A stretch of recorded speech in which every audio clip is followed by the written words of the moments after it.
오늘 제가 소개할 보물은 충무공 이순신 장군의 난중일기입니다. 난중일기, 말 그대로 난중에 쓴 일기죠. 사실은 저도 난중에 쓴 일기가 있습니다. 제 인생 최대의 난 군대 시절에 쓴 서경석의 병영일기. 절대 홍보 아닙니다. 이미 오래전에 절판이 돼서 구입이 불가능해요. 네.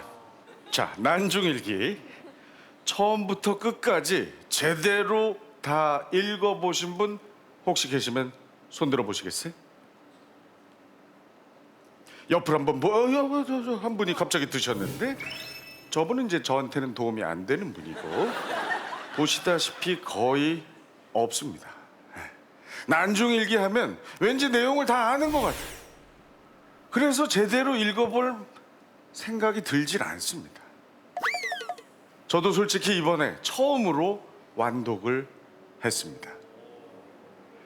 그런데 깜짝 놀랐어요. 그동안 제가 이순신에 대해 가지고 있던 생각에 아주 많은 변화가 있었습니다.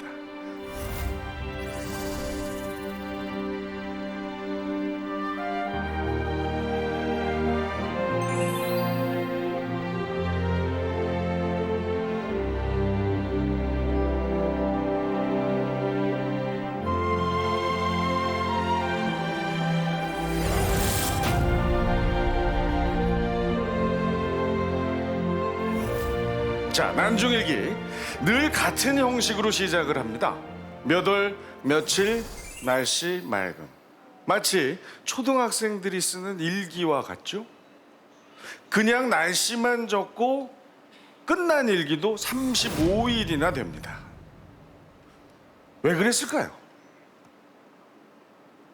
해전에서는 날씨가 아주 중요한 변수입니다. 날씨를 미리 알면 전투에서 아주 유리한 상황을 만들 수가 있었겠죠. 하지만 당시엔 기상청도 없었고 날씨를 알 방법이 없죠. 이순신은 날씨를 빠짐없이 기록함으로써 월별, 계절별 통계를 내고 날씨를 예측해서 전투에 활용했을 겁니다. 그런가 하면 1597년 정유년의 일기는 아주 독특합니다. 8월 4일부터 10월 8일까지 66일 동안은 일기를 2번 썼어요. 이쪽이 처음 쓴 일기입니다. 저 부분 보이시죠? 아주 급하게 쓴 티가 납니다. 긴박한 상황이었던 거겠죠? 그런데 2번째 다시 쓴 일기는 다릅니다. 단정하고 여유가 느껴지죠. 그리고 내용도 처음 쓴 것보다 훨씬 더 자세히 많이 기록되어 있습니다.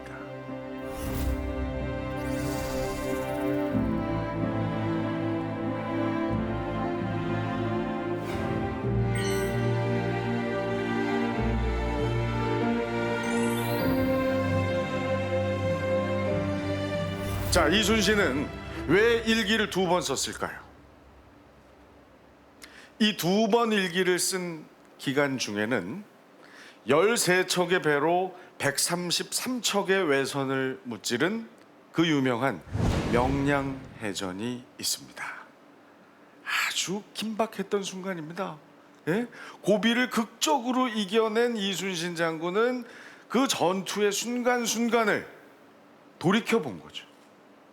급하게 쓰느라고 빠졌던 건 채워 넣고 혹시 잘못 쓴 것은 고쳐 넣었던 겁니다. 승리한 전투지만 자만하지 않고 철저하게 다시 검토함으로써 다음을 대비했던 게 아닐까 생각됩니다. 이순신 장군이 수많은 전투에서 틀에 박힌 스타일을 고집하지 않고 장의적인 전략으로 적의 허를 찌를 수 있었던 것, 그 이유를 가늠해 볼 수 있는 부분입니다. 다음으로 넘어갈까요? 저도 여러분의 허를 찔러 보겠습니다. 쉬었다 갑니다.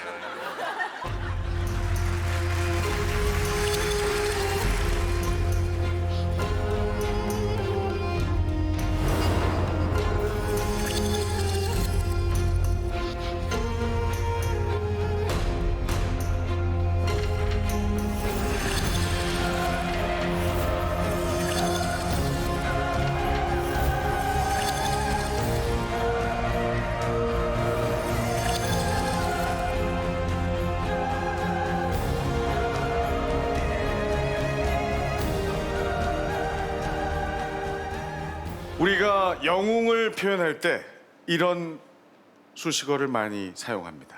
사사로운 감정에 연연하지 않는. 동의하시죠? 그런데 이순신은 이런 사사로운 감정에 아주 많이 연연한 사람이었습니다. 이 일기를 한번 보겠습니다. 해석을 하면 아침에 흰 머리카락 연남은 개를 뽑았다라는 내용이에요. 보기 흉해서 뽑았을까요? 아닙니다. 하얗게 새버린 머리카락을 어머니가 보시면 걱정하실까봐 뽑은 겁니다. 이 부분을 제가 읽을 때 참 낯설지가 않았어요. 제가 군대에 들어가서 생활하는 프로그램을 한 적이 있었습니다. 그때 하루는 어머니에게 전화를 하라는 거예요. 단단히 마음을 먹고 전화를 걸었습니다. 아닌 척하면서 어머니 했는데 어머니가 많이 힘들지? 이 얘기에 그냥 제가 울컥 눈물이 올라오는 겁니다. 하지만 그걸 들키면 안 되지 않습니까? 그래서 했다가 어머니 괜찮아 이랬던 적이 있어요. 이순신 장군과 제까지 것을 비교해서 좀 그렇긴 합니다만 아마 이순신 장군도 그 당시에 이런 마음이 아니었을까 싶습니다. 이 밖에도 난중일기에는 어머니 안부를 걱정하는 구절이 상당히 많습니다. 특히 이 구절. 어머니가 평안하시다고 하니 다행이다, 정말 다행이다. 뒷부분 보세요. 다행, 다행. 두 번을 이어서 씁니다. 지극한 효자였던 거죠. 또 다른 일기를 한번 보겠습니다. 종금을 본영에 보내는데 바람이 몹시 사납게 불어 염려가 된다라는 구절입니다. 자기가 심부름을 시킨 종의 안부를 걱정하는 구절이에요. 난중일기에는 무려 1000명이 넘는 인물이 나옵니다. 임금, 가족, 부하는 물론이고 이렇게 부리는 노비들까지 단순히 행인 일리 이렇게 표현되지 않았어요. 모두 다 실명으로 등장을 합니다. 그들이 누구인지 무엇을 했는지 구체적으로 적혀 있어요. 이순신은 이렇게 주변의 모든 사람을 마음속에 품고 있었던 그야말로 따뜻한 사람이었습니다.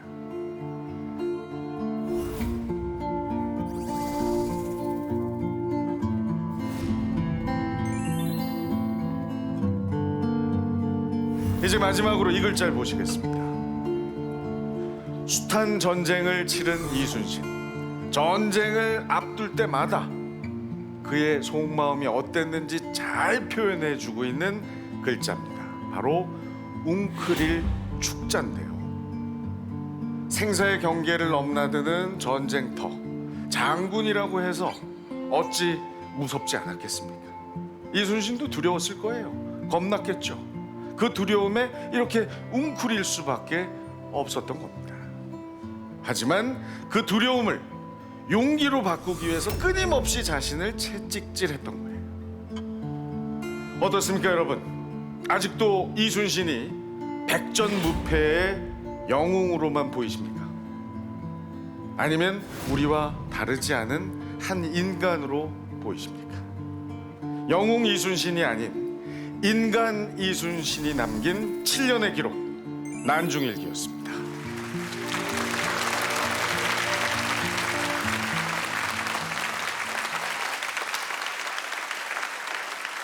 서경석 씨가 이 난중일기 보시고 눈물을 흘리셨다고. 예. 그 중간에 한 구절이 정말 아, 그랬어요? 명량해전이 끝난 뒤에 이순신의 셋째 아들이 이 외적이 분탕질한다는 말을 듣고 달려나가서 싸우다가 세상을 떠납니다. 그런데 이순신 장군은 장군이잖아요. 마음 놓고 슬퍼할 수가 없어요. 울지도 못하고 4일 동안 끙끙 이렇게 참다가 군영에서 멀리 떨어진 노비 집에 가서 목 놓아 울었다라는 구절이 있습니다. 그 부분에서는 정말 참기 힘든 그런 아픔이 있었죠.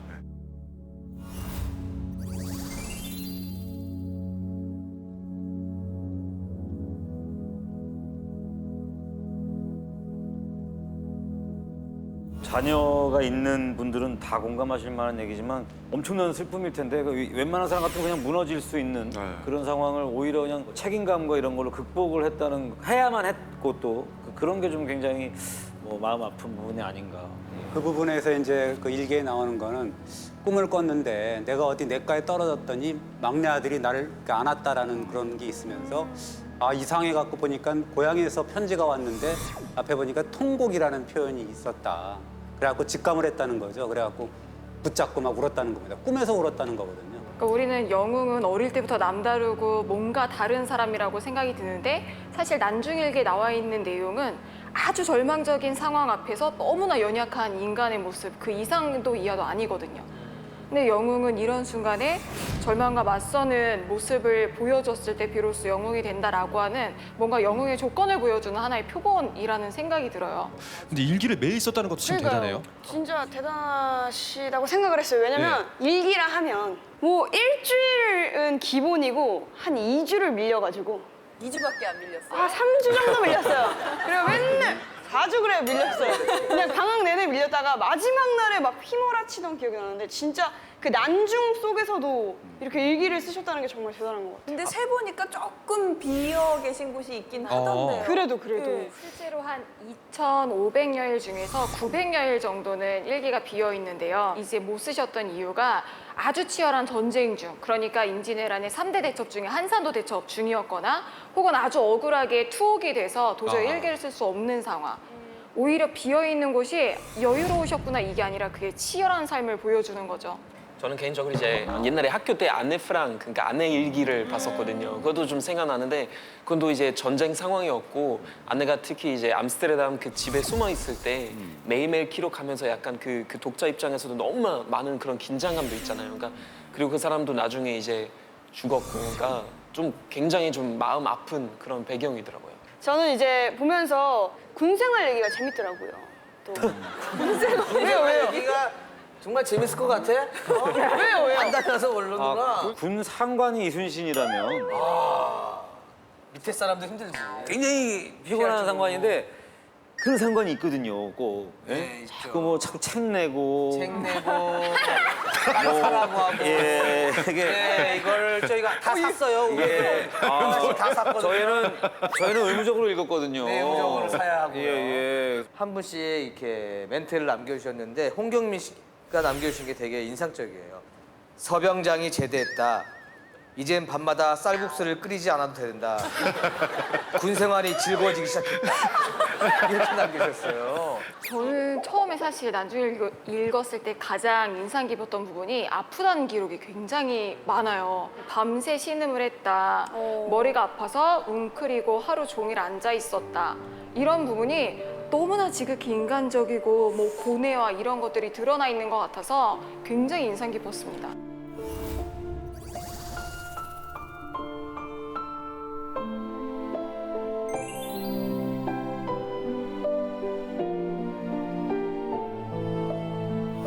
그게 이제 그럴 수밖에 없는 게 임진왜란 당시 이순신 장군의 나이가 48세. 맞아요. 네, 48세 그리고 55세까지 전쟁터에서 생활을 한 거거든요. 아무리 이 훌륭했던 체력도 그렇게 긴 기간을 그 나이에 전쟁을 했다 하면 다들 몸이 안 좋아요. 제가 누구보다 잘합니다. 제가 40에 군대 가는 프로그램을 해봐서 어마어마한 고통이거든요. 이순신 장군 이제 백의종군 당했다가 다시 수군 총재사로 복귀를 했을 때 그 당시 이제 배가 12척 그리고 군관이 9명, 군사 6명이 전부였다고 하는데 이 상황에서 전쟁을 치르라고 하니 스트레스를 받고 몸이 아플 수밖에 아프다고 말을 없겠죠. 못했겠네. 그러니까요. 그 나라의 모든 명운이 자기한테 걸렸지 않습니까? 네. 백성의 마음, 그다음에 이 조정, 임금까지 다 자기의 손에 달려 있으니까 얼마나 외롭겠습니까? 장수이기 이전에, 이순신 장군이기 전에 인간의 마음을 우리가 볼 수 있는 거죠. 이 일기를 통해 가지고. 자, 여러분, 이순신 장군도 우리와 같은 평범한 사람이었습니다. 영웅이란 단어만으로는 설명할 수 없는 아주 꼼꼼하고 낭만적이고 따뜻한 사람. 그리고 무엇보다 두려움을 용기로 바꾸기 위해서 끊임없이 노력했던 인간 이순신이었음을 꼭 기억해 주십시오. 고맙습니다.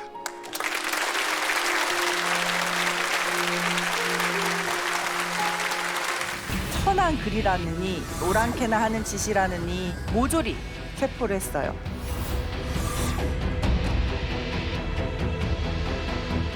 발칵 뒤집혔는데요. 세종대왕께서 지금까지도 들고 계신 이 책, 훈민정음 해례본입니다.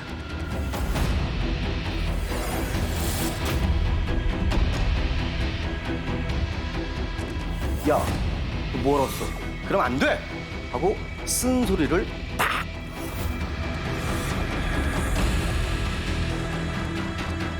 지금을 위한 기록이 아닙니다. 나는 후세 어떤 역사의 심판을 받게 될 것인가.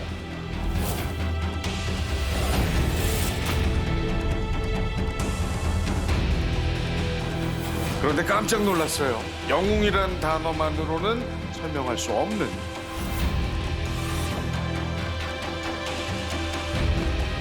영웅 이순신이 아닌 인간 이순신이 남긴 7년의 기록.